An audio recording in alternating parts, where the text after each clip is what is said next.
Apa alasannya orang NU kalau megang istrinya itu kok batal gitu? Wong istrinya digauli saja boleh, masa megang itu batal gitu. Saya pernah didebat sama salah satu kelompok ormas tertentu. Bapak, apa alasannya orang NU kalau megang istrinya itu kok batal gitu? Wong istrinya digauli saja boleh, masa megang itu batal gitu. Terus saya jawab, kamu tahu definisi mahram? Nggak tahu. Mahram itu orang yang haram dinikah. Yang haram dinikah itu ya ibu, anak, bule, ponaan. Yang haram dinikah itu namanya mahram. Justru istri itu namanya ajnabiyah, orang lain. Makanya boleh dinikah. Jadi statusnya istri itu orang lain, ajnabiyah. Sehingga boleh dinikahi. Kalau mahram malah nggak boleh dinikah. Mereka akhirnya sadar, oh ternyata selama ini keliru.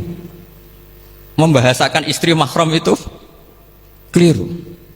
Ya terus akhirnya dia jadi Syafi'i dadaan tadi. Pernah juga ada seorang kiai yang kepikiran mau mengharamkan atau menganggap ada fidah kalau orang haji itu rokok. Rasanya kalau kata pakar-pakar kuetar itu cengkeh itu wangi. Kalau cengkeh wangi berarti kalau haji rokok itu artinya pakai apa? Wangi. Itu hampir saja deal. Karena ya memang cengkeh itu wangi. Kemudian diingatkan sama kiai yang lain. Anda berani fatwa kalau orang Jumatan sunat ngerokok karena pakai pewangi? Terus, wah iya ya, enggak jadi. Jadi ini pentingnya ilmu itu konsensus. Sehingga saya bicara di sini pede bukan karena saya merasa benar, enggak, kan nanti ada yang nasahin.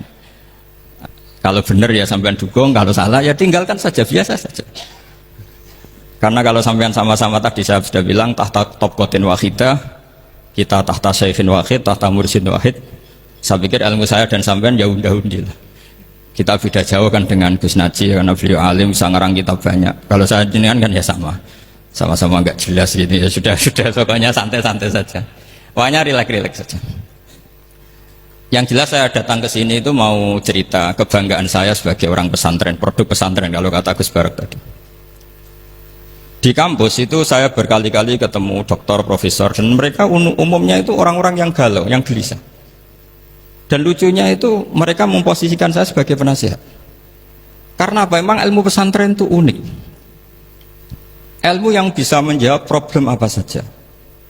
Mereka misalnya tanya begini, Pak Bahak, saya ini orang kampung, yang bapak saya itu utun, kan? Utun itu lugu. Bisa menjadikan saya doktor, saya jadi dekan, saya jadi rektor. Tapi setelah di kota, dengan sekian ilmu yang saya pelajari dari Eropa, dari Amerika, sekedar anak saya tidak narkoba itu sudah susah, kok ranking? Nggak dengar anak saya ditangkap BNN itu sudah seneng saya. Artinya apa? Dia sadar ternyata kearifan lokal yang dididik para kiai menjadikan anak-anaknya jadi profesor, jadi dokter. Tapi dengan ilmu kedoktorannya, orang menjadikan anaknya ranking itu susahnya bukan main. Karena nggak ada kearifan. Ilmu yang mereka anggap adalah dianggap ya, tentu tidak hakikat, eksak. Eksak saja sebetulnya tidak juga subjektivitas mereka.